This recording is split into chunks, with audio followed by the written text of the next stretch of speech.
Let it be a Nick and Jane, and let it be a Mr. Smith, a banker of Nick and Jane. They both keep their money in his bank. That's why we use the title Mr. Smith with respect. Nick really wants to buy, well, let's say Jane's bicycle, but he has no money. More precisely, he has money, but not enough, only $10, while Jane wants $100 for her precious bicycle. That's a problem. What should Nick do? Well, this bicycle is so desirable. He gives Jane his $10 as a deposit and asks plaintively not to sell the bike to anyone. He says that he will bring the rest of the money soon. At the same time, he runs to his bank, to the respected Mr. Smith, to get a loan for the missing $90. As ill luck, Mr. Smith has no money at this moment, but he knows perfectly about $10, which Nick gave to Jane. And where will Jane bring his money to? That's right. She will put these $10 in her lovely bank to the same Mr. Smith. Therefore, Mr. Smith asks Nick to come back tomorrow in the hope that tomorrow he will get these $10. And everything happens this way. The next day, Jane brings $10 to the bank. The bank provides Nick these $10 on credit. Nick immediately gives them to Jane. She again puts them in a bank. The bank again provides Nick these $10 on credit, etc.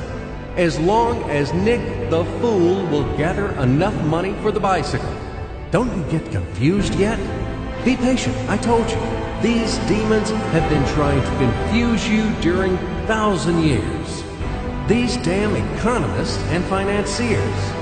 But anyway, we will figure everything out. So what do we have in the end? Nick finally got the bike from Jane. Wow! But at the same time, Nick owes $90 to the bank, Mr. Smith. And the bank, in its turn, owes $100 to Jane. In other words, those $10, which existed initially, have magically turned into $200, $190 of debts plus real $10. But these $10 would also turn into $1,000, even in a million or a billion, if Nick would make a more expensive purchase. In this case, our $10 would make the increasing number of its cycles, circuits from hands to hands. That's it. So, what happens in today's world? SOS! It appears that banks also make money out of thin air and multiply them. Not only Fed can produce money, but banks either. In short, everybody can do this, except you and me. We are not in the business at this celebration of life. I would like to print or draw some money as well.